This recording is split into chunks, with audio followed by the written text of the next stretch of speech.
News. माननीय आमदार बाळासाहेब मांगुळकरच्या नेतृत्वाखाली सर्व सिंधी समाज, वैद्यनगरचे सर्व रहिवासी व व्यापारी बंधू यांनी कलेक्टर साहेबांना निवेदन दिले। प्रभाग क्रमांक 23 कवरनगर सिंधी कॉलनी येथे अंडरग्राउंड ड्रेनेजचे खोदकाम सुरू असून हे काम योग्यप्रमाणे करीत नसून खोदकाम झालेल्या रोडवर नीट गिट्टी व मुरुम टाकून त्याची दबाई करून रोडची लेवल करायला पाहिजे होती, परंतु खोदकाम झालेल्या रोडवर अद्यापही जागोजागी खास खडगे पडलेले आहेत। रोडचे चेंबर सुद्धा व्यवस्थित बुजवला गेले नाहीत आणि रोडवर माती सुद्धा पडलेली आहे। रोडवर गड्डे सुद्धा पडलेले आहेत, तसेच पायी चालणे अवघड झालेले आहे। त्यामुळे कॉलनीच्या सर्व नागरिकांना रोडवर ये-जा करणे सुद्धा कठीण झाले आहे।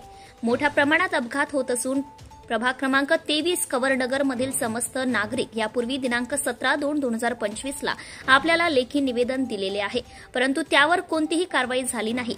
नागरिक आपणास कवरनगर यामधील समस्त नागरिक आपणास नम्र निवेदन व आग्रहाची विनंती करीत आहे की कवरनगर रोडची प्रत्यक्ष पाहणी करून त्या ठेकेदाराला ताकीद देऊन ताबडतोब रस्ते दुरुस्त करून घ्यावे ही विनंती आग्रहाची।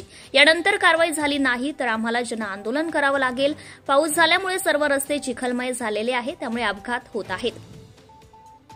श्री मनोहर लिलवाणी अध्यक्ष पूज्य सिंधी पंचायत वैद्यनगर, श्री भजनलाल बख्तियार, श्री अशोक तलरेजा, श्री टिकमदास छतानी, श्री सुरेंद्र होतवाणी, श्री कन्हैयालाल मंगारामाणी, श्री प्रकाश साजनदास उदासी, श्री प्रदीप जेठवाणी, श्री दिलीप प्रेमचंदानी, श्री सुखराम रत्नाणी, श्री खुशालदास उदासी, श्री अनिल गाबडा, श्री दीपक आडवाणी, प्रदीप गाबडा, श्री जगदीश आडवाणी, श्री राधाकिशन जाधवाणी, श्री प्रदीप गाबडा, श्री यशवंत इसराणी, श्री देवराज Hemnani, Shri Vishal गाबडा। Subscribe now and press the bell icon. Never miss an update.